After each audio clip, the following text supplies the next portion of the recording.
Well, we'll continue what you were saying about the observation that you're picking up on, because I kind of wanted to gather everybody up on what we were. So, I mean, honestly,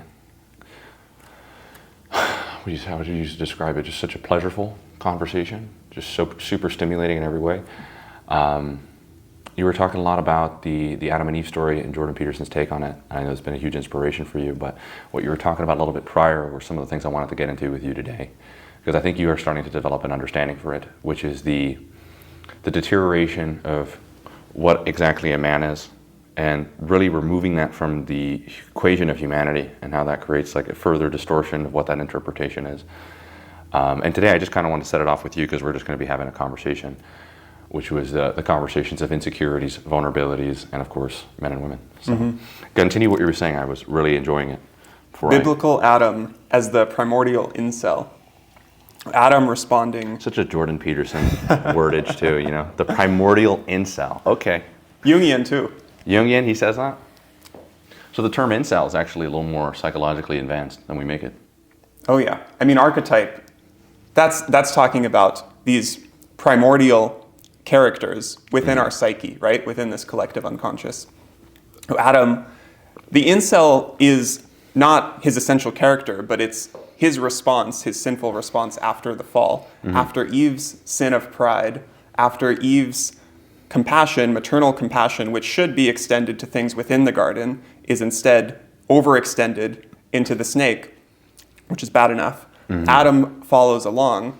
You see parallels to evolutionary psychology here. So I'm curious. I mean, there's so many dimensions of the Adam and Eve story. Like for anybody who wants to know about men and women, read the story again and again and again and again. As you grow, it delivers a new meaning. So I wanted to understand what exactly is the underlying message. Is it to line up with the particular science, or is it to teach a bigger picture? I'm curious. I haven't read the book, so. That's what I loved about this expanded take in We Who Wrestle with God, because it's linking it with the Jungian psychology, the archetypes ideas, as well as evolutionary psychology. So the more abstract evolutionary take is that in humans and most species, females are the sexual choosers. So males have to perform. You see this intersexual competition. You see this in all sorts of species with ornamentation, where birds have to do elaborate rituals like dancing, or where you have other mammals, most primates, where there's male-male competition. That's why you have the sexual dimorphism in body size. That's why human males are on average 20% larger than human females. That's small dimorphism relative to other apes. Other apes have more of that aggressive conquest. Pretty cool. Humans do it through status. We have other ways of doing it, you know. But I was thinking about this whole kind of dialogue caters to a particular kind of person, which I also find is very interesting, as the evolution of the man in relationship to the woman is directly how you grow a man and also how you grow a woman. Women have their own kind of negative relationship with men. And I think we're both born with that, but that's just typically being born with the one thing we all are born with, which is crippling naivete about reality and an avoidance of all of the things that make us look at reality. So where did Jordan end up taking where did it end up like lining? What was like the final line? If she has this, I guess you could say this Achilles heel of her compassion towards the snake, which is bent on destruction, or it's different because I've seen how many different dimensions there are to like male performance, because there's this one actor named Alec Guinness. He is Obi-Wan in the original Star Wars. And he would have this joke that he would make, and he would be invited to the game shows that there were on there. Back then it was different people, not Jimmy Fallon or Jimmy Kimmel. They'd have different night hosts. They're game show hosts. And they would have this whole thing where he'd pick up and make silly faces in the portrait.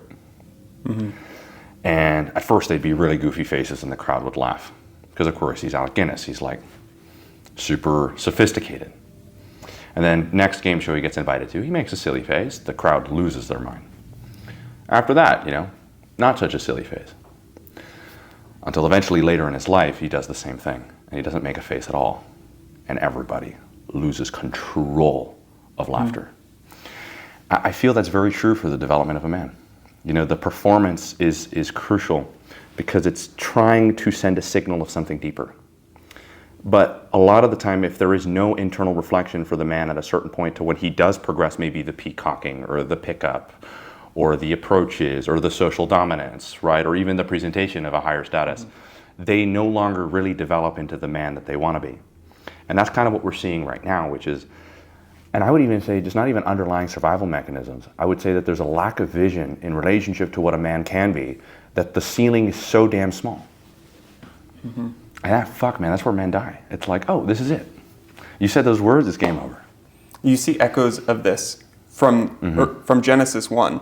So Adam's responsibility to name things. This is to set order into the world, right? So he's a provider, he's a shepherd of this natural world, this garden that lives in harmony with nature. It's sustainable, right? So to pathologize that, to misplace your naming of things, that could also include miscalculating what a sustainable strategy is. And it could include miscalculating what the woman, the sexual chooser, wants of you.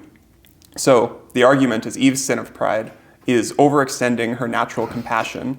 Adam's sin of pride is overextending his judgment in such a way that warps what would actually be reflective of good character in a way that essentially tries to sidestep into this high value signaling, but without doing the proper work necessary. So basically, if I go along with whatever Eve is doing, like chasing this high value fruit, even though it's just all appearances. She perceived it was good in her eyes. It's interesting I use the word perceived, as in that's a really easy thing to fool.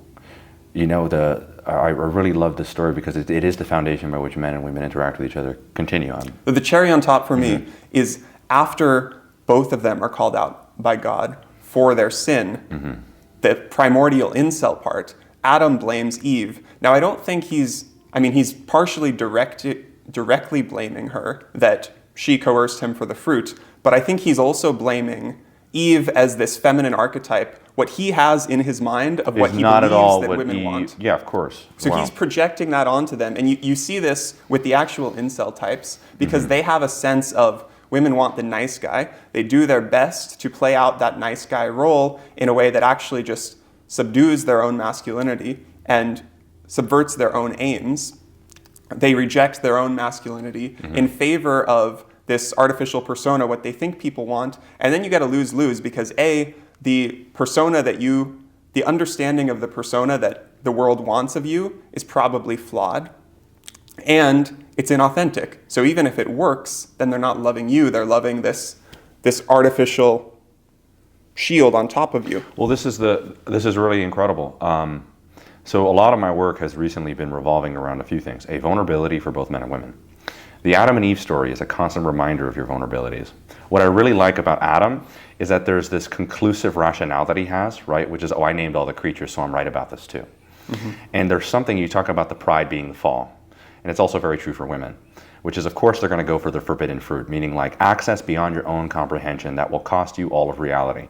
And it's like, well, why? Because they're the embodiment of chaos itself. So they're going to look for a kind of order that does not exist outside of a man, right? So in a lot of ways, the deal with the devil's first iteration is in the biblical story.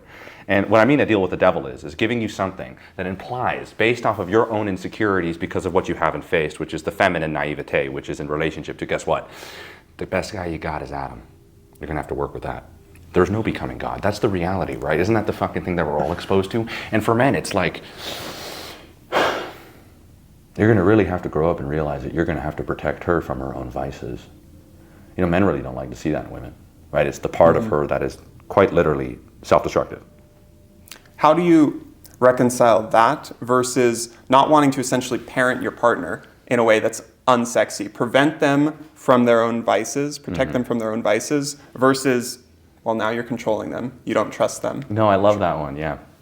I always make that joke to you, I'm like, you're Middle Eastern. It's like, it's going to be fucking perfect. You're going to get that every second. Have you seen the movie Anora? No. Right, I think you'd like it. It's a little porny.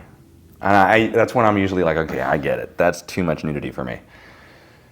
Yet there is a particular component in the film that really gets to show you the difference between a woman's growth process. Like, it's really hard for women to identify what a good man is, especially if they've never had one in their life. And so, of course, it's a story about a stripper, about a woman who clearly didn't have a father, because that's typically going to be true for most strippers.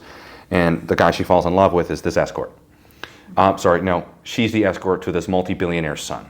But of course, she gets to live out her fantasy. She gets paid to do what she loves, and he loves her for who she is, because, of course, all of his insecurities and inadequacies that he's not going to face.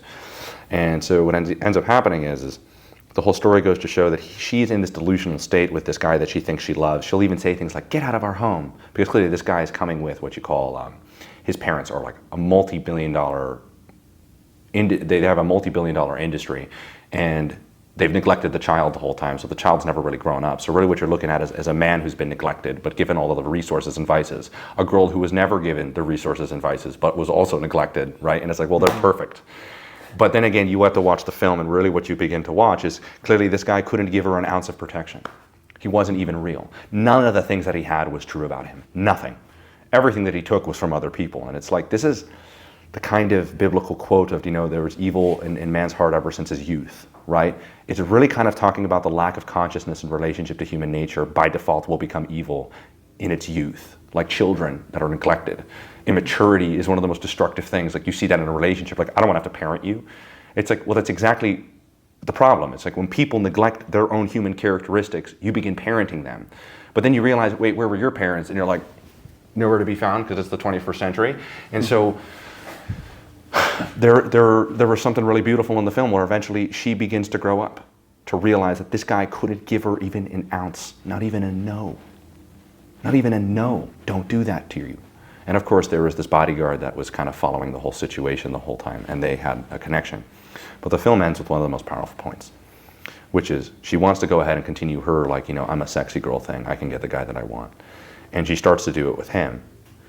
And you can tell that he grabbed her hands to stop her from moving forward, and then she began to cry. What I found was really beautiful there was the kind of learning lesson that she had about herself, about men, and about the thing that she's been running from her whole life. And when the tears started to flow, you really got to see that this person was really aware of the sadness that has been revolving around her life, the loss, the things that she's been distracting her from because of the excitement. And it really came at the cost of herself. But finally, at the end of it, and this is the beauty of a strong man, which they were able to show you, and there was also something I liked in the film, is he didn't really care anything about what she had to say about him. He knew who he was. But there's a process by which that happens. The Adam and Eve story should show you the naivete of paradise in a lot of ways, right? But also what happens when you eat from that tree, which is just really the story of our lives.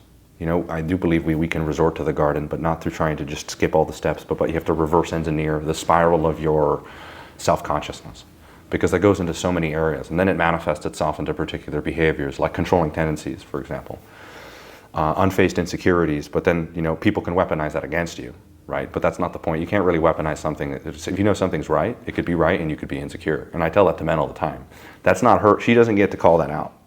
You have to be able to address the hole in the wall as any kind of addressment for anybody to address any internal hole. So if somebody is doing something morally off, that is, by the way, compromising the integrity of the relationship, you can be right about what they're doing compromising the integrity of the relationship. And it's between you and yourself and the commitments you've made, and of course for your partner, to be able to reflect on that and then go, okay, yeah, there's a hole here. You're absolutely right. Doesn't mean there wasn't a hole there too. Mm-hmm. Sometimes we get blind. That's also what I really liked about Adam. Is Adam's very, men are blind, partially. I think we're like one-eyed, but that's also what makes us such great leaders. Women, eyes everywhere. You're a glass cannon. You're a one-shot. And so I think the reason why the psychodynamics is such an interesting conversation for so many people is because it's like speaking to a bigger picture of something so much bigger than ourselves. And I mean, I could go on about this because I've been so blown away by how much closer I've gotten with people, myself, and really above all, God. I really mean it. And I'm beginning to really see a much bigger picture, and there's relief in the bigger picture. And this is bigger than my perceived naivete that I had before, and that was not life. This is life. And there's so much immaturity in relationship to facing it. Now, I want to open up some meta-reflection on the psychology of religion that we're exploring. Because clearly, especially if you take this more abstract psychodynamic approach, there's deep value in these ancient stories and traditions, but I imagine that there's a subset of your following that found Naftali on Instagram looking at his relationship advice, his advice on confidence, communication, all of these things that are very secular and very desirable. And I see the deep ties to spirituality. You see that in Jung as well. Mm-hmm. And I see that as an inspiration for you. But then there's going to be a subset of people who hear the word God, or especially hear that we're diving into specifically Christian narratives, and get triggered by that and say, okay, this is all antiquated, traditional, patriarchal, not valuable. It's all rooted in religion, as opposed to looking at it the other way around. Like, there could be some sort of just objective, truthful overlay that's tapping into our understanding of these stories that co-evolved with it. So I like this sort of bottom-up evolutionary psychology approach, but I'm always hesitant to bring up religion, especially in more secular academic contexts. Did I bring it up? I'm curious. We mutually brought it up. We're talking about Adam and Eve. We're talking about a biblical story. There's a big difference between that and religion. That's a great distinction to make for yourself. When somebody goes, hey, I'm a religious Jew, that doesn't mean anything. Or you say, I'm a religious Christian. Are you Christian? It's hard for me to answer because I get it. inspiration from but the the whole point is that you're functioning as a person that's not only seeking truth, that's embodying the truth in the things that you discover. I think the religiosity kind of really piggybacks on a kind of unintegrated individual, and I'm not saying this to diminish it. We're all born into those things. Institutions are genuinely created to give people to the masses who don't really care. You know, like, it's the reason why you have a governmental authority to begin with. It's because most people don't want to think. So I guess we got to make them not destroy themselves. But then again, that whole idea harms the people, because there are individuals within the confinements that you create on the 80%, and they're begging to claw out. And then that's why they always have this story of how they had to break free. But I do believe there's a necessity for leaders one way or another. And you have to get people to connect with the biblical stories, because of the truth that is in there will allow them to incorporate that into their life and set themselves free by default. It's a tremendously difficult conversation to have, because whenever I talk about biblical stories, I'm talking about biblical truth. And this is like, okay, you want to bring up another story? We got Beauty and the Beast. We could literally go to the Marvel Cinematic Universe. But they're always going to be reflective of the biblical stories, because the biblical stories have a depth that can constantly allow you to reintegrate, to reincorporate, to read at different points in your life. You know, okay, you're juvenile male, you're reading the story of Adam, and you're realizing it just took you literally, hey babe, I got some forbidden fruit, and you're on your knees eating that shit up, and not only are you doing that, you're blaming her for it. You might go and reflect on it a little bit, right? But maybe you come back to it as a married man, and you begin to realize that the narratives that are incorporated to women, that they try to bite onto, and then they try to get you to do it, but then you realize it'll deconstruct your home, and you're losing your mind.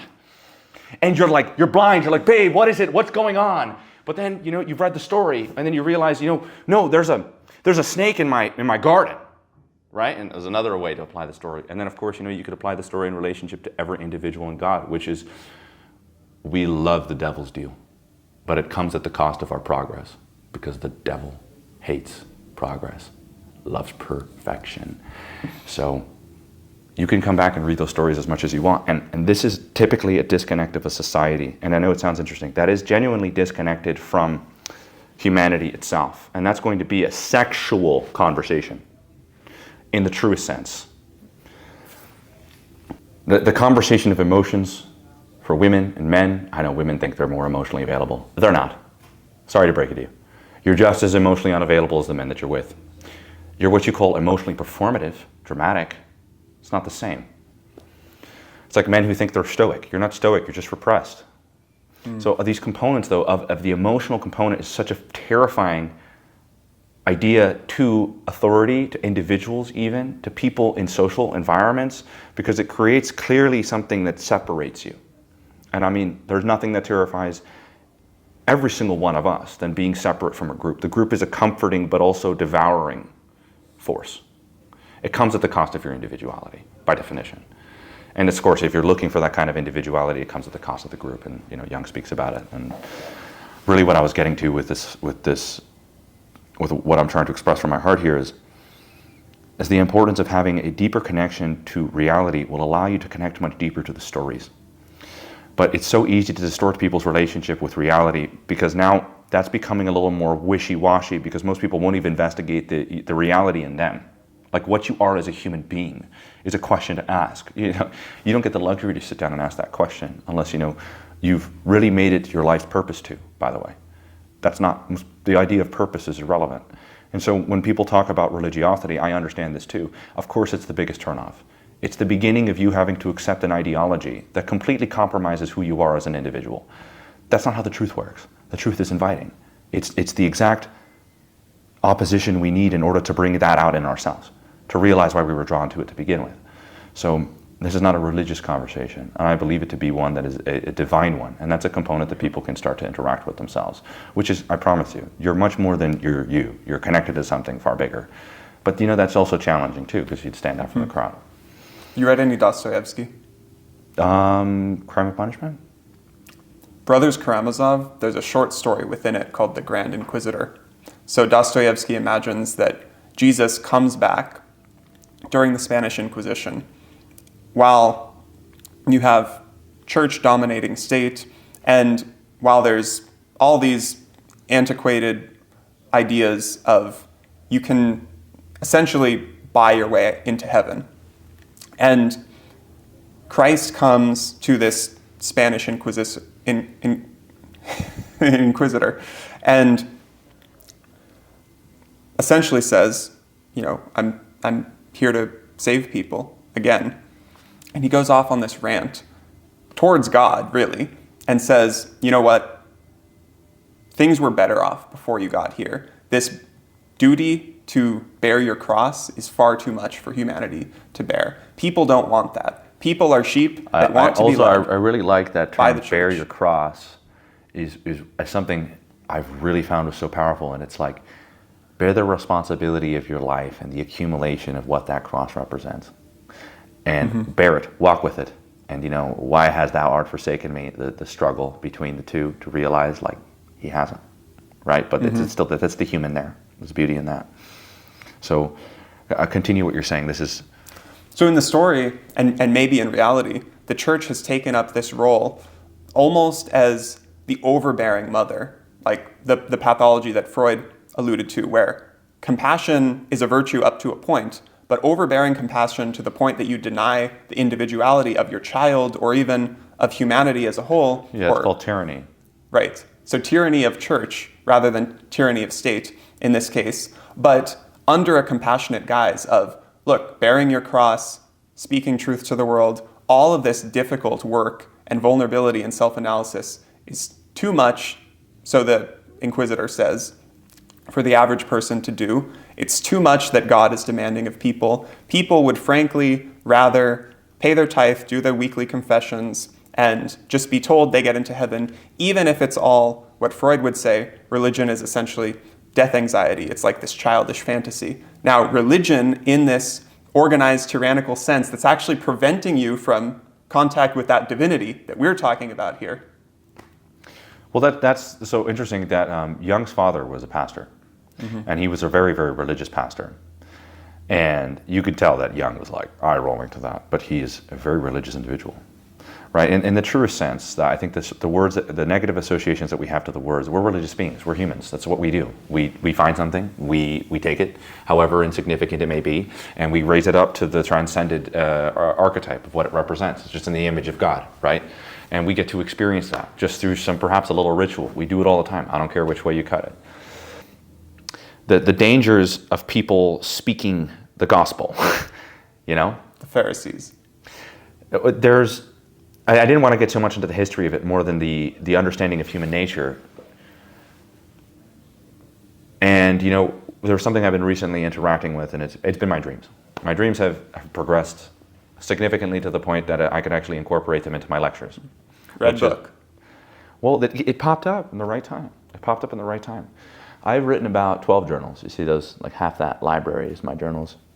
And I've written down a majority of the dreams that I had a really deep visual or feeling component to the dream. And that made me think about the conversation of the anima, right? I've also been looking at this point in my life, I've been genuinely looking for a feminine counterpart. But I understand that when you have a lot of value in your life, and this is what we were talking about, kind of like we're going to bring all the dimensions together.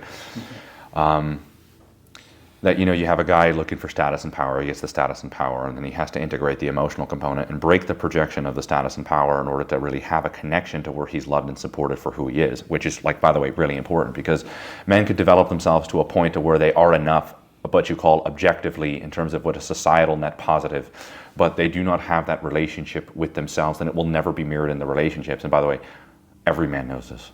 There's one thing that can take you down no matter how great and how big you are. A sexy girl bent on destruction. And you're out. So that's what I noticed was interesting, is that as I started progressing, the insecurities, and I know that most people go, you, insecurities? Dude, my knees went out. And I've done also a lot of trauma work in relationship to body, and this is where you store the insecurities, are in the joints, right? Because they're crucial to your movement. And only as of recently, I've been actually working on that. It's been really cool. So there's been a tremendous, a necessary component for men in that particular position to interact with their vulnerabilities, because their associations to their, what you call unaddressed vulnerabilities or insecurities, are always weakness, bad, or broken. Mm-hmm. So pretty much what it is that you're hiding with what you want to be loved. How does that work? And then you're also interacting with something so much bigger than you, because all discovery of our vulnerabilities requires us to look up. Every time. Mortality, that's a big one. Abandonment, everyone's experienced that. Rejection, whew. So now we're getting into something that's universal, right? So that there's a certain point where people don't want to go there, because life requires you to grow. And if you got to that point, you have to look beyond. But the way you do that is in the places you'd expect the least. All of the things that used to make you feel insecure as a kid, all of the things you used to avoid, all of the nature of our humanity that you used to reject that's clear as day, go there. And so what happened to me recently is that opening up to that opened me up to so much more, and even things that are kind of silly. I'll show you. Or you would think is kind of silly. It opened up to me to more kind of like these symbols. Mm-hmm. And of course, the way I interact with them is I go get these kind of like cool incense things, and they're really cool. But what I ended up kind of collecting is like a little bit of these tarot cards. And the books that were coming my way, and this is the whole thing that I really want men to get connected with, which is the beauty of your life outside of you just functioning to survive. You don't have much to contribute as a man, even when you're what you call somebody that can provide provision and protection. And there's a reason why. It's because all of these things can be taken from you from an instant. A really courageous man is one that could live with his heart out, that could penetrate the world and feel. Even our anatomy stands to speak a story towards that. But yet we're incredibly vulnerable as men.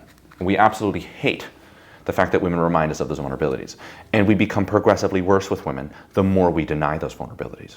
And this is a big curse for men, that they do not learn how to be vulnerable. You will keep pushing women away who allow you to see yourself.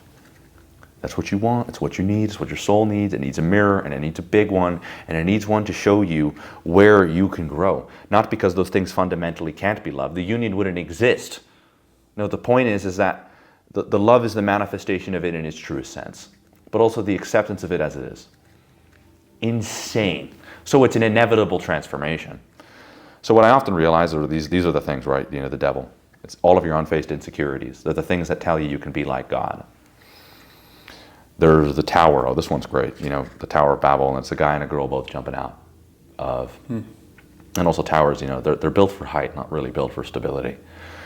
And then, of course, I think the greatest mirror of all time, death. Now, when I pick these things up, the story of Adam and Eve, Cain and Abel, every single biblical story revolved around someone's ability to interact with those vulnerabilities. And so, men are talking about purpose. It's in the places that make you feel like a weak, fucked up, broken pussy. So paradoxical is, I don't think most women or even other men know that it's vulnerable. When we look at some guy who gets angry at the drop of a hat, any little comment that triggers him, that's actually targeting an insecurity, at a certain level of psychological maturity, you might look at that and say that's in fact someone very vulnerable and who was just triggered by this comment. But other people look at that as you have this idea of masculinity as aggression, It's unintegrated aggression. It's the type of vulnerable aggression that you see in a toddler's temper tantrum. But it's hard to reconcile that in an adult body, especially when it's said with authority and someone who otherwise has these markers of status and maturity. Well, this is very interesting, is that, women criticize men for the same thing that they do to men all the time. It's the whole projection thing. It is very, very fascinating to see this, because what you're talking about is that, yes, you're 25, you're still a baby. And it's like, well, what quantifies that is that there's a lot of parts of you that you've neglected, that you have no integrative ability with. Like, you have claws, you do not know how to contract or retract, meaning that provoked to a point, they're always out, and that's consistent, and it's destructive. But that's kind of like the fundamental problem with the modern relationship as a whole, is it does not serve a function of growth of two individuals. It doesn't. But also, to kind of put yourself in that position would really require you to kind of change the framework, You would have to grow up as a man. The juvenile Eve is not going to be enough for you. And this is kind of what I wanted to speak about with you. You're familiar with the anima and the animus. Mm-hmm. And look, I'll speak about this because it's not typically things that I talk about. I kind of speak a little more grounded, but I feel like these are the kind of conversations for people to really soak their, there's like an esoteric, mystical, philosophical, psychological craving for this. There's like a dance everybody wants to be a part of. And so I really feel like I could be a part of that, and it's completely liberating. So I always thank you for that. Whenever I see you, it's like, it's on tap. Thank you. It's on tap. And so there were some things I was recently discovering because of the dreams, and it's funny because all of these things popped up in my dreams, these symbols. And my dreams have always been honest to me. They've never lied. Me? Oh, I lie like a motherfucker. To myself. So when I read those journals, I would always talk about how, I'm on the right path. Even when I was with you, I was fucking like edging. I was looking at what I was writing down, and it was all fucking nonsense. But the dream on the left page was complete, raw, and utter truth. I'd find a way to reinterpret anxiety dreams as not anxiety dreams. I'd find a way to look at, I remember there's one point in my life where I had a dream about I woke up and my followers were at 255, but then the next day they were at 238. And that terrified me. And I was like, quickly got to make content. Dan, get there, sit in the chair. And it was all of these insecurities. And a golden scarab flies in my face as I smack it and step on it. I like refused growth, which is what the scarab represents. Mm-hmm. And instead, what am I chasing? I'm chasing a Mickey Mouse up a hill to a helicopter pad. And the Mickey Mouse is the symbol of corporatism, mm-hmm. right? And so now we have modern symbols to interact with and integrate. And so this was kind of the progression to me having to realize, like, I have to let this all go, all of it, but in the real sense. The followers, the money, the status, the fame, the looks, whatever it could give me, I need to put that aside. I need to come back to what's important and to what's true. That's a different story. But being able to see the dreams in relationship to what I was writing really exposed to me how dishonest I was to myself. And the dreams actually told the story of my life. And now I can kind of do like reverse division here, right? Kind of see how things manifested in relationship to those dreams and what I was really experiencing. There was a certain point where, even as of recently now, I've been feeling like a dialogue with my soul. But it manifested itself in the feminine, and it always does. So there's this kind of, maybe you do look up to me. I'm sure you do. And I'm, by the way, more than honored. I don't even know why, but thank you. There's much more of what you tell yourself is not supposed to be incorporated is everything that needs to be. That's the most beautiful part. Love and not in absence. Love in totality is how man grows. Okay, you have all of those things, bring them all to the table. Well, then that's terrifying. I'll be rejected. I'll be abandoned. Fuck, I might even be killed. Exactly. Now do you really connect to it? And the connection process is something so beautiful, is that it stops women weaponizing their compassion, because of course, women love to hold themselves over men in that sense, until they realize they become the tyrannical authority that they were afraid of men becoming. So you're seeing the collectivity between men and women here. And I always notice this with women who are like sweet and soft. They always marry a very strong, more narcissistic kind of father. But what's their story they tell their children? Your father's such a brute. He'll never let me speak. I don't have a voice. But then you see her in an argument with your dad, and she's a reactive witch. You're like, oh, you're just unconscious of how you're exactly like dad. And why is he super protective and controlling? Because he's really sensitive. He doesn't know how to interact with those parts of him, not without taking control. He always externalizes everything. He's never really developed an ability to internally reflect on things. So of course you guys are both just as destructive with each other. That's why you make the greatest couple on planet Earth. Now you realize what the point of intimacy is to be able to have the ability to go, yep, these are the things that I need to work on. Shine a light on it as I shine a light onto you, and let's grow together. You're not looking for perfect. It doesn't exist. So in the sense of the dreams and the kind of progression that I've had with it was that recently I've been noticing that there have been kind of like signs, you know, and I've been really looking at developing a relationship with it. A year ago, I did not have a women's group. I couldn't. I was honest with myself. Why? When a woman tells me that she's been destroying herself, been eating men like a black widow, and the 3 times she got pregnant, she got an abortion, you're like, I can't do this. Yeah, because that's exactly what my face would turn into. It was complete and total no, not happening. Until eventually I realized there's a certain point where actually a man can open up to where the very thing that he's looking for in the woman, which is partial influence, happens. And I saw that happen. Once I saw that happen, I knew we are made in God's image. And we do this together. Psychodynamic couples therapists are great at pointing out that type of enabling each other's flaws in a very unique way. It's like a puzzle piece. It's like lock and key. But often, and for some reason in our culture, maybe you can speak to this, it's that more passive role that goes underlooked. We often point towards the aggressive brute or towards the one who's just more externalizing. But it's easy to overlook how someone, just through taking a more passive role, treating themselves really, not respecting themselves, invites that. And it's where one is a pathology of too much control, the other one is lack of control or lack of self-respect. Well, you know, it's interesting because, you know, the word control is very particular. I wouldn't say that's the way to describe it. There's a dominance essence that every man can come in touch with. That's true for and it's a very vulnerable thing to be in touch with. And even to be very submissive as a woman is incredibly vulnerable. But women often discredit the vulnerability and dominance. Here's what dominance is. Putting my hand out, like this. Right, entering into the personal bubble. I'm entering into perhaps maybe a rabid dog that's going to bite my hand. But then women often go, oh, there's so much control and power in that. It's like, no, there's initiative ability. It's called leadership. If I don't stand up for that, I subconsciously hand that to you. And oh my God, women completely they have contempt for men that lack their ability to lead them. Contempt for it. On a biological level, a spiritual level, and on just like a genuine fundamental level in relationship to men and what they are and how it's betrayal to that. And typically women who interact with the men that do abandon and neglect the leadership aspect of themselves betray themselves day in and day out. And so there is something very interesting is that, yes, to know each other requires you to stop separating your own characteristics from each other to really learn what love is.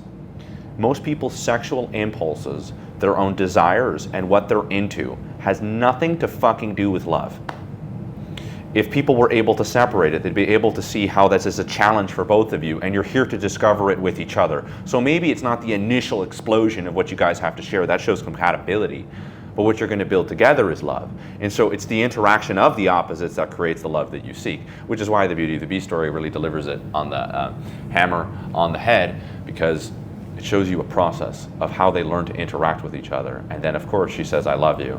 And he knows it's true because he loves her. And so then that brings out the prince. And then, of course, and that gets rid of it brings order to the chaos that has, you know, spread over the city and has taken over the only ruler that was half decent. So I don't really think the whole mode of operation that a lot of people have to kind of control these situations is that it's not that women have other metrics of control too, but these controls are really fueled by insecurities. It's like, it's so interesting to me that people do not have the ability to stand up for themselves because they meet a need in what disrespects them. So it's like oftentimes it's like we have, like you said, so much contempt towards the aggressor, but we never really address the silently resentful, manipulative, egotistically altruistic pushover. And how that's confirming a lie about them, because if you actually ask them what's going on, listen, in their head, it goes, poor me, why is this happening? There's nothing I can do. I'm nothing like him. You sure about that? And that's the lie that keeps you stuck, right? So they're meeting a need. What's the need that she's meeting, that she thinks he keeps enforcing? Power. She gets it. She just jerks herself off, you know? And it's like, what, isn't that disgusting? And it's like, of course. And that's why it manifests itself as degeneracy. And why you don't really see the beauty evolve or expand. And then, of course, you know, the over-tyrannical guy, what happens to the woman that's in his clams, in his grasps? She suffocates and dies. What was the thing he swore to protect? The very thing in his hand. And so, I don't really think that, like, if you want a relationship that works, naivete is bliss. Because your definition of works is a vasectomy by 40, your children hate you, and the partner you're with gave you a divorce and stole all of your assets. I want to ask you about compatibility. Yes. Now, some background assumptions. I think people often think of these two extremes. One extreme is essentially the arranged marriage extreme. It's just relationships are all about commitment. The only degree to which you fail is the degree to which you fail to commit and learn to grow with each other and push each other to be better. Who do they tell that to? I'm always curious. I think it's more like the logical opposite to the other alternative. The other alternative is the fantasy, as in you have a soulmate.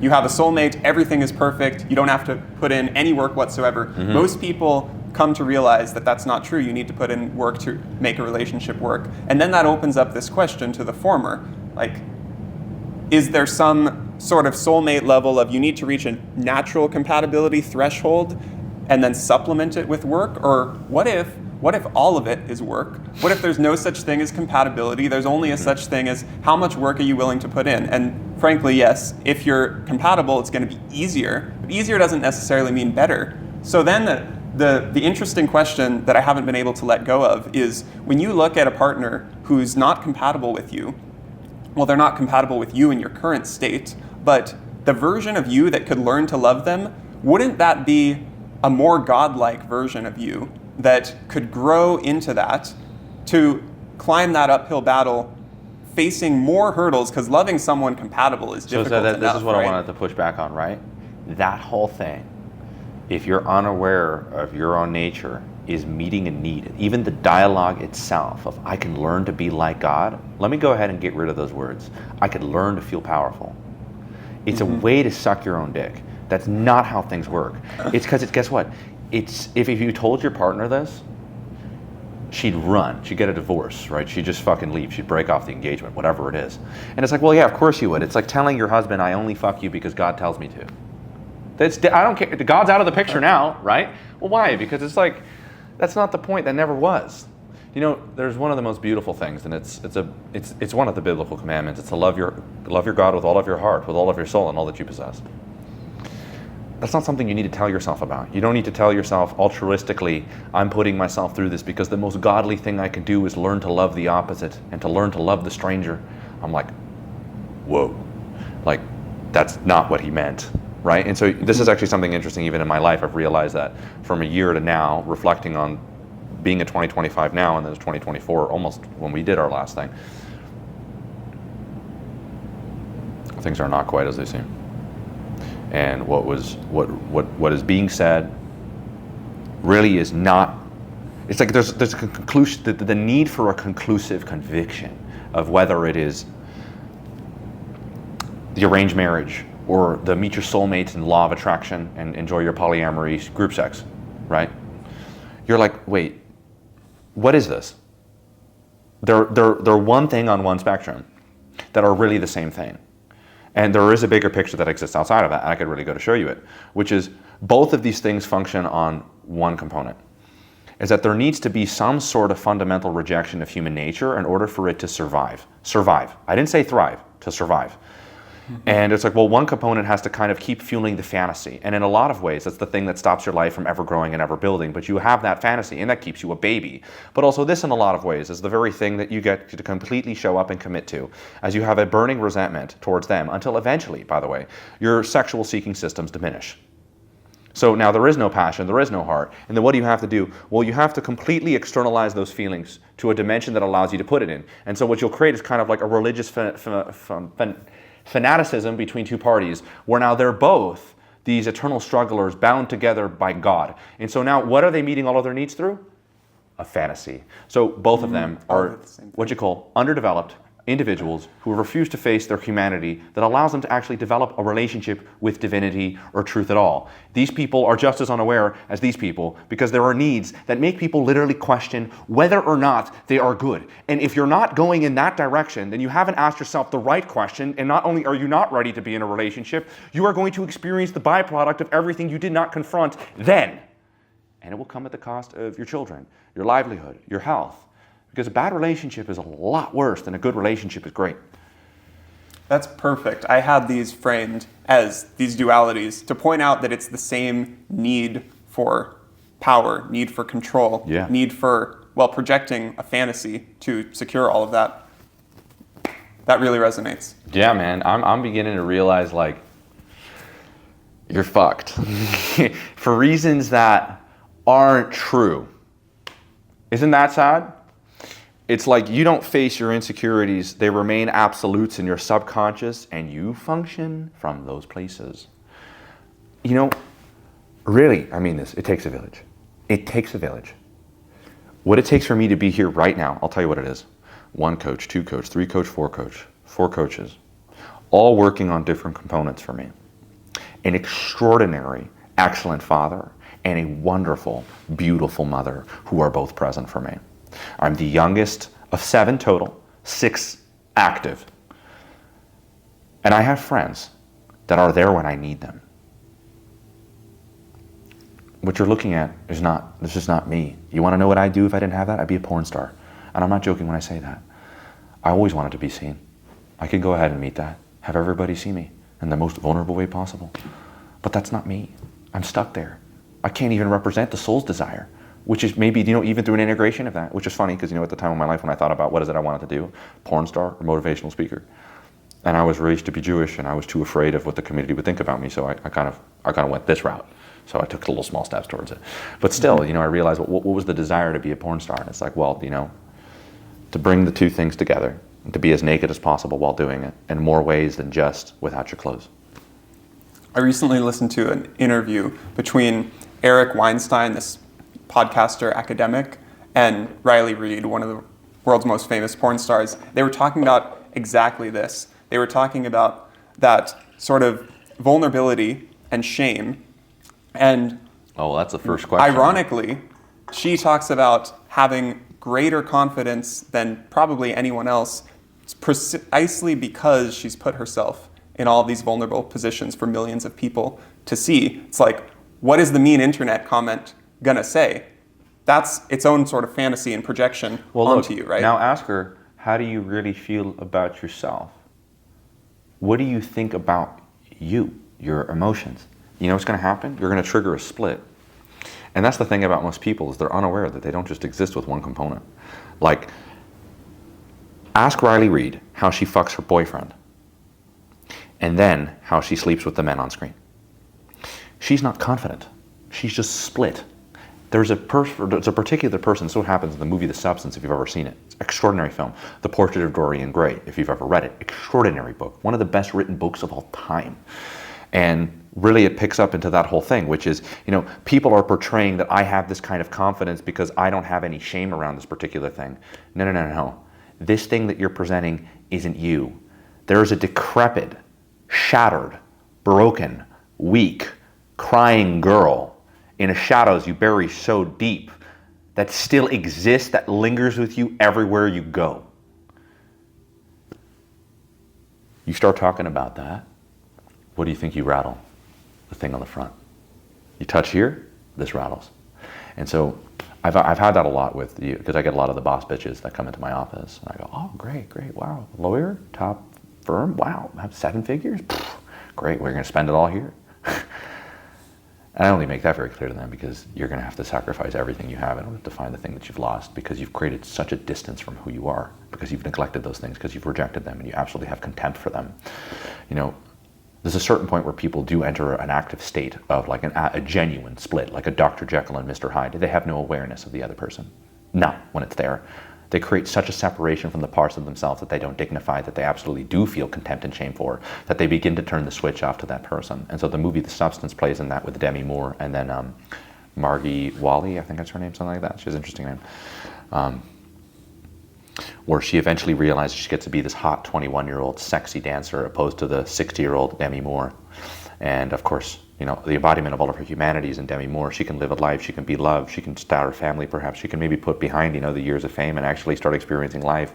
But instead she takes the deal with the devil, which is pretty much the deal that everyone takes unconsciously every damn day. And it's that you don't need to challenge your insecurities, your impulses, what you're pursuing.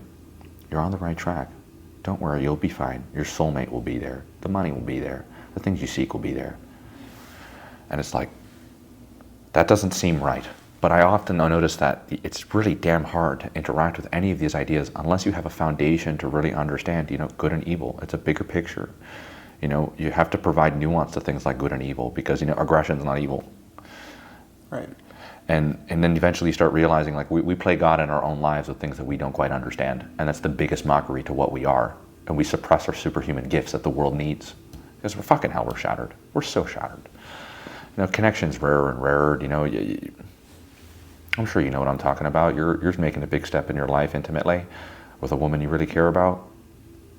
Do you ever think, like, how the fuck do people do this? Oh yeah, and then I find solace in formulating it really as this divine adventure. So there's the risk of exactly what we described earlier. Yeah. You know, it's like, this is God's calling for you to do. But I really think there's something there. Mm-hmm. Because I don't know what the alternative would be. Because then you can endlessly scorekeep. Esther Perel calls this romantic capitalism. Esther Perel. Oh, she's like a psychologist, yeah? Right.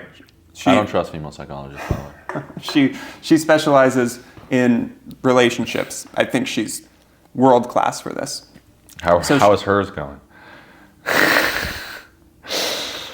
I mean, I don't know, but I wouldn't bet on it. No, I assume fairly well. I had this one thing where I worked with a lot of men, and there were some men that were like, "Oh, my wife's a psychologist." I'm like, "Does she give you conditions in the bedroom and have a psychological reason as to why your sexual expression is juvenile?" And he goes, "Fuck, dude, yeah." And I'm like, "Yeah, not her place. You don't need that." What I'm saying is not her place isn't just like there. You don't think that I fell into the field of psychology because I felt so much power with it? Of course. So if I don't really address the underlying vulnerabilities, develop a connection with them, then I can't let go of my attachment to power. And power is just like a need for control because of things that you experience around you. It's like, fuck, if you don't feel slightly insecure around the woman you love, she's not that special. Or you're numb. Mm-hmm. Like, you're telling me that your children won't make you feel inadequate as a man when you have a son? That's kind of the point. Or even when you have a child at all? Oh, how can I be enough for this? It's literally perfection. Right? Yeah, that's a great way of positively reappraising the anxieties and insecurities that one experiences in a relationship. You actually experience it because you care, and you care because if this person wasn't valuable, they wouldn't make you feel that way. Because you feel something, it means something. Now, I've been actually really concerned with the overall awareness of most individuals, and I think that you can really just deconstruct the awareness of individuals when you remove a biblical foundation from people. Now, it's not perfect. It's not supposed to be perfect. You wouldn't understand perfect. That's the whole fucking point. But you do need something in opposition to your life, and if you never really start challenging that in relationship to your intrinsic desires as a human being, you'll never really find what you're looking for, because, you know, my inclination of my authentic desire of being a porn star as a kid clearly wasn't that authentic. It was just a manifestation of my inability to put myself out there with all of the other dimensions of myself in the world. So this is also true for connection. I notice that the less I speak for others, the more I speak for myself, the better I am in my life. So again, let me finish fleshing out her romantic capitalism idea. Who's romantic capitalism? Esther Perel? Okay. Okay, so basic idea is just like with economic value, there's all things you can score keep, and there's going to be some sort of universal score system. I mean, in the real world, that's typically money. Psychologically, it's going to be something like status, desirability, security. So romantic capitalism is, I want the high value partner, right? Across all these sets of dimensions, not only attractiveness, but social capability, economic security, all these things. But the problem is that that's a perfectionist game, right? There's always a hypothetical higher score. No, it's also, it functions on a belief that if your projections aren't shattered, you're winning. And like, so it's pretty much only exists under the basis of a lie about human beings. It only does. So then what's the alternative? Because one alternative is what we dismissed earlier, which is, well, you just need to commit. If you just commit, well, then you're putting yourself into some controlling situation. It's not authentic. You don't actually desire it. If you do desire it, then you desire what? Because there's this scorekeeping system which can run amiss, because then you can reject. Tell me about the scorekeeping system. Well, the scorekeeping system is you have someone compatible with you, attractive to you, but not perfect, right? Because no one's perfect. You're projecting a fantasy onto them. The fantasy version is them plus one, right? It's them with a slightly higher score, minus one little thing that you don't like, or with the addition of something that you do like and wish they had, but they don't. So you can leave yourself perpetually alone if you're not willing to accept imperfect reality, if you're only striving for this unrealistic perfectionism. So then there has to be some sort of threshold of commitment, right? But here's the new insight that I was talking about. That's a mutual commitment. That's the point of marriage. It's not just you, it's her. You're Right. both committing to something, but what is your commitment to? It's not just each other. It's much deeper than that. And that's kind of what I was trying to pick up on, which it's like also like, just swearing that loyalty, that faithfulness to somebody. It's like, where is your loyalty to? What is it towards? Right? If it's towards that person and they start picking up alcohol and porn and they start flushing their life down the toilet, you're actually enabling them through your loyalty. And it doesn't mean that you shouldn't confront them. You should generally challenge that I'm not loyal to this. I was loyal to what we could create together, and that I would never stray from you. And that's what we agreed to. And we made a commitment to something bigger than ourselves. And this has nothing to do with you, buddy. This has to do with us. The collective of masculine and feminine is directed towards something. That's what your commitment is towards. There's a romanticized idea, which is harmful to people, is the kind of romantic notion of marriage. No, it's the commitment between a man and a woman that incorporates God into their life for the rest of their life as individuals. And they start to integrate. They become one flesh. How is that different from the earlier arranged marriage type commitment, where it's commitment first, growth after? Commitment first, growth after. I mean, there's a particular problem with that, is that the arranged marriage component, because I've actually worked with a lot of women from all over the world, even the Middle East, who are in arranged marriage, and they're like, please get me the fuck out. And I'm like, oh yeah, you probably should. Like, that's actually concerning. Women from Pakistan, women from India. And it's an interesting conversation because, even growing up in the Orthodox community, I realized that now, because of our exposure to secularism being an international thing, you can't really hide people from reality and the components of reality that are tempting, like the forbidden fruit. Then you can't protect people from something that's overexposed. Like, for example, I was a young boy growing up, but I didn't just grow up in a world where I was, sheltered by religiosity. I was sheltered by religiosity and exposed to hardcore pornography everywhere. And if it wasn't through a laptop, it was through the pop culture. When Megan Fox is wearing a crop top, you're getting a boner. But now you're being exposed to something that you interact with that's not your mother covered in a hijab, for example. And you're like, what's happening here? And then you go for a drive, and there's Jennifer Lopez, and she's there with her tits out on the board. So no, actually what you're looking at is people being exposed to a component of reality they don't quite understand, that they constantly struggle with within the confinements of a relationship that they understand through and through. So it's already doomed from the start. So I don't think that you can really have, and I've noticed this even in the religious community that I'm in, is that the authorities go, look, our marriages last a lifetime. I work with the people in the community. They're swingers. Does it really work when you're an adulteress or an adulterer? No, it doesn't work. But everybody sees something that makes them go, I could just close my eyes and just get on the train and go where everyone goes. Well, if you're not paying attention, it goes off a cliff. And so the same thing goes for most people, is that the scariest thing, and it's something I spoke about today, that every single individual needs to face is the responsibility of their own life. And when you wake up to the responsibility of it, you wake up to a horror film. The worst possible implication of where you are is probably where you're at. Now, the question is why? Is the only question you should ever ask yourself as to why you pick up the broken pieces. And I said it today. It's the beginning of I love you. It's the beginning of it. Most people don't want to start that journey. You see yourself, you're a fisherman, adrift at sea, there's a storm. You have a soaked blindfold over your eyes that you finally took off. You're in a rowboat, and the waves are fucking sloshing that shit around, and there's a hole, and you got water up to your ankles, and the fishing rod, it's broken. Sometimes you throw the fucking stick in the water, and you grab your face and you sit down and you go, there are decisions I've made, whether unconscious or conscious.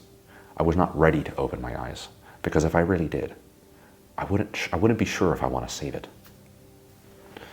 And that's what's so interesting I find about a lot of people is that, you know, they pray for something that they can't even handle. There's a reason why it's not there. Like, you ever think that, like, I've been so protected from wealth, money, and fame before I was ready to interact with it? Dude, if you do not have, like, a foundation to really interact with why these things are being put in your hand, they will be the very thing that destroys you.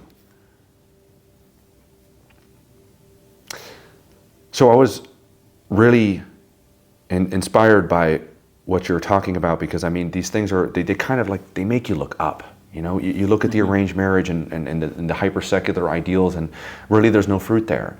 But there's always going to be fruit in your life when you're willing to bear the responsibility of the decisions you make. Divorce is a real thing for a good reason. For a good reason. Now the question of whose kind of authority is that to play? Well, that's a whole different conversation.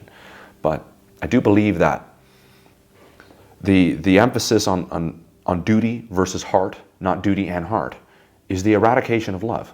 You can't have one without the other. You need to incorporate both, but the incorporation of both challenges both philosophies and both convictions. And so it's like, okay, well then what does the hero do? Playing into this one. Brings peace to opposition through the truth. And it ruffles feathers. It actually starts a war. And then there's peace. You need both duty and heart. You need both duty and heart. Last question. So there's duty and heart across various dimensions, right? And when you think about compatibility and duty and heart, another word for heart in this context is passion, excitement. Passion, pleasure, play. Right. So how much overlap? Again, this is overlapping with the romantic capitalism idea, because when people talk about an ideal partner, I wanted to go back to the romantic capitalism. But I mean, continue this and then let's go back there. They're often talking not just about an ideal partner, but a best friend. And there's that romanticism. You do want your partner to be your closest person, your best friend. But best friend in this case means like every single hobby of yours. You want to do it together. You want your partner to be your gym buddy, your intellectual sparring partner. Yeah, maybe the even impossible your colleague, right? expectation. Your coworker. The impossible expectation of any person to fill your personal dissatisfactions is just not fair to anyone. Right. I like that whole thing. Like, you know, I notice the people that want their partners to be something other than they're not. Like, you signed up for a man, and as a man, you signed up for a woman. You want them to really fill those needs, of course. But the expectation that surrounds it is just impossible. But also, I notice the people that typically play into that whole thing, I want him to be this, are also saying I undermine him for that. Mm-hmm. There's a lack of connection to what that person is. And so it's already like, that's the beginning of the end. Oh, once I realized with my husband, I couldn't have deep conversations. I'm like, what are you really looking to meet through these things? Like, when I hear these things from people that are married, I really go, have you had a conscious thought prior to your engagement? The answer is no, you haven't. You haven't been exposed to thinking. Thinking creates, okay, here's thinking. Self-consciousness, 3, 2, 1. Ah, shame, I don't like it, stop. There's thinking for you, right? Oh, the tree of knowledge of good and evil? Bingo.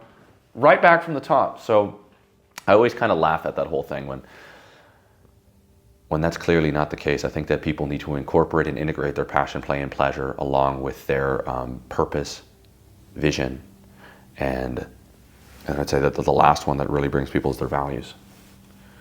So that duty, it's not the same thing as duty along every dimension that your partner desires. It's in some core subset of values, right? So this is what I was thinking in opposition to the romantic capitalism, because romantic capitalism is, I want to accrue as many points as I can along all these dimensions, and I'm projecting that value system onto them. It's not something transcendent to me that I share with my partner. It's just all ego, right? The alternative to that, and I want your help in making this more grounded, because you're good at that, is what are those core values that uniquely define a romantic partner? So this came talking to a professor, friend, and mentor of mine who's married to another professor.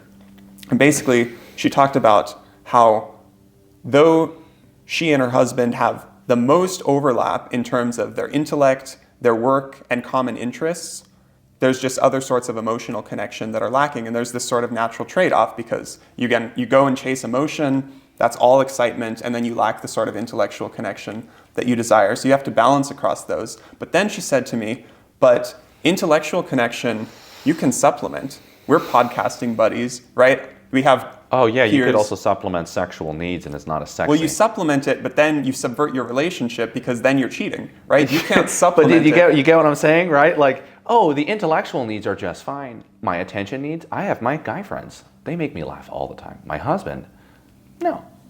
Of course, but I don't cheat on other men, right? You're like, this is very interesting. I'm beginning to think that we're given a bad foundation for relationships at all because we're given a bad foundation for mankind, period. The very basis of what allows us to survive makes us compromise our integrity. That's a paradox. You're like, okay, great, keep doing the things that you're doing. You'll never have any of the things that are of meaning to you. And you're aware of that. Okay, so then something's got to give. Yeah, something's got to give. But that's for you to make first. So there's something very interesting about this because I'm beginning to realize that all of this has to do with a lack of integration. It's like the Madonna whore complex. Perfect. We're home. Fucking home. Yeah. Let's go. Damn. Wow. Okay. So that complex, I believe, was one of the most important ones because, Freud, he's Jewish and he psychoanalyzed everything about being a Jew. And I could tell you one thing is that, you're really exposed to a harsh, critical mother figure and an overbearing one, to say the least. And that her love is always kind of like underlying all of these critical boundaries, but of course she's intellectual because the average Ashkenazi Jew is an IQ of 120. So you're like already like fucked in terms of capacity, especially if they're unintegrated. And of course, they've been prosecuted all the fucking time. So now you're compounding the dark characteristics that are left unintegrated and also the inability to even integrate it or question it. It's really all based off the individual. I think free will is the most scary thing ever because that means that, at the end of the day, I do not control anyone's actions. I'm quite literally alone with mine. Not lonely with it, alone with it. So it's a tremendously courageous thing to be an authentic individual, to really understand, like if you really open up your consciousness, your decisions have far more of an outcome, something I also noticed. But anyways, going back to the whole Madonna whore thing, which is like, a lot of men have that too, because you spoke about it from the women's side of things, that yeah, of course, they're gonna look for their intellectual stimulation. A lot of people have a lot of cognitive dissonance to their needs and how much they struggle in relationship to meeting them.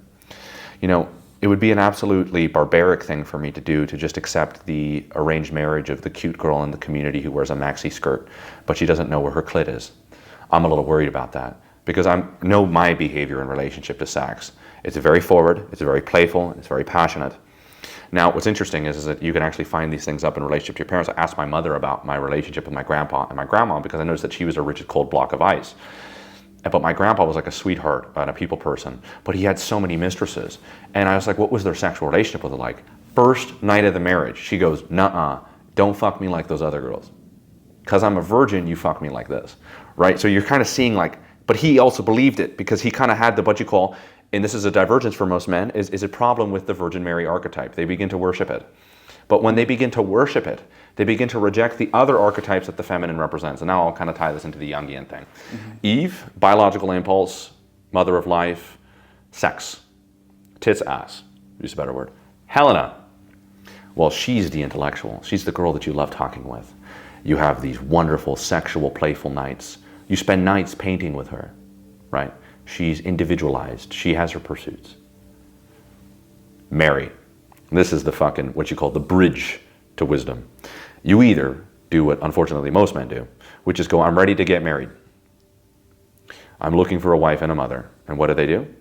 They abandon the other two things that allowed the ideal, which is what the Mary represents, to even exist. So you're not interacting with an ideal. You're interacting with a juvenile fantasy about women that makes you a white knight. And so now this was very interesting with the church at the time, is that when they had the Virgin Mary as the archetype, that's immediately what happened when the witch trials happened immediately after. And so any women that showed these particular components were put to death. So they didn't become the protector of women, they became the opposition of it. Now the man that's able to integrate Helena and Eve into Mary, which is the ideal, which is the transcended purity and beauty that a woman could have in relationship to the mother and the child, then you get Sophia. And Sophia is supposed to be wisdom with a grain of salt. meaning true love with an understanding of the feminine destructive nature. But what I just described there was like the process of my life in a lot of ways. I know Eve. I know Helena. Oh, I know Mary. But really it had nothing to do with the woman, did it? It had everything to do with the man in relationship to the woman that allowed him to grow to really find wisdom and true love. Well, that's the only thing every man needs. And of course, I'd be naive to say I've experienced the spectrum of it. Actually, I haven't. I've conceptualized it. There's a big difference. So, tying it back into the first thing is that right now we have a fundamental issue with our culture, our society, and the way men and women interact with each other. And it is that they do not know how to integrate with each other because they hide every component of themselves that they reject. The amount of people and men that I know that maybe have had a promiscuous past, because you're in an imperfect world that really likes to, help you meet your needs through the avenue that, by the way, disconnects you the most. Because the more times you do that, the more you kind of diminish the one thing that gave you a foundation in your relationship. So now the relationship no longer revolves around the sexual integrity. It revolves around the emotional integrity, and that's a roller coaster which has no ground. So you pretty much already create a weakness in a relationship because it's about how you feel about the person, not about the importance of the things that you share with them. So of course the relationship diminishes. So what happens next is you begin realizing that if we don't start going, okay, wall, intellectual wall, yes and, sexual wall. You could totally be like, hey, I accept it. You're just not as horny. But I love you for your mind. You know what that guy just said to the relationship? I gave up on you, and there's a number one rule to all relationship. The person with the highest common denominator is always right. And not right because you need to be wrong. Because for the sake of the relationship, you don't take the person with the higher libido, lowering it down to the lower libido. What you do is you understand the ideal, which is why not more sex, right? Always better. Now, she might challenge his relationship with it, going, you know what? You have a lot of insecurities in a relationship, and it doesn't make me feel valued or seen. Okay, perfect. So the conversation is no longer, you're not as horny as me, is it? You see? Now we're discovering the truth through opposition. But you want to know how much vulnerability it takes to have an honest conversation with a partner that is as psychologically equipped as you are? Dude, it's going to feel like being under an x-ray machine, and she's got a knife right where your balls are, and you have one right where her throat is. That's what a relationship is if you really look at it. And so when you open up to the vulnerability conversation, you no longer accept fundamental lies that separate men and women. And by the way, those lies are what children then believe and build their life off of. Now, of course, we all wake up and we realize the situation of our life. It's a big responsibility. But when you wake up, you also wake up to bear the weight of the cross and walk with that your life. Now, that's a good thing, because there's a tremendous amount of meaning in it, and it's now this relationship between man and God and God and man, and that's like so beautiful. Maybe that's what we've been focusing on the whole time, and that's been the struggle of our whole lives, and that's really what it means to be the chosen people or to be the chosen one, is to accept that struggle and to bear that responsibility. But I promise you, God's kindness is real, and you wake up adrift on that boat, and you see an unforgiving reality. Your fishing rod's broken, you got water up to your ankle. If you have the courage to at least accept it and do something about that, and you really do it from the place of I believe life is good because God did too, you're going to hear the sounds of the boat in the distance. You're no longer going to die. And now your adventure begins. But all adventures are a mirror reflection of our own inner conflicts. That's beautiful. Thank you, Naftali. I see how much you've grown in the last 6 months. Really? And and you've helped me with my own growth in the last 6 months. Fucking look at you, dude. You look amazing. It just shows all over you. I like when it's embodied. I don't like when it's talked about. I don't need that. I know you've grown. And that's the most beautiful thing. I'm sure you do too. Thank you, Adam. And next time. Thank you.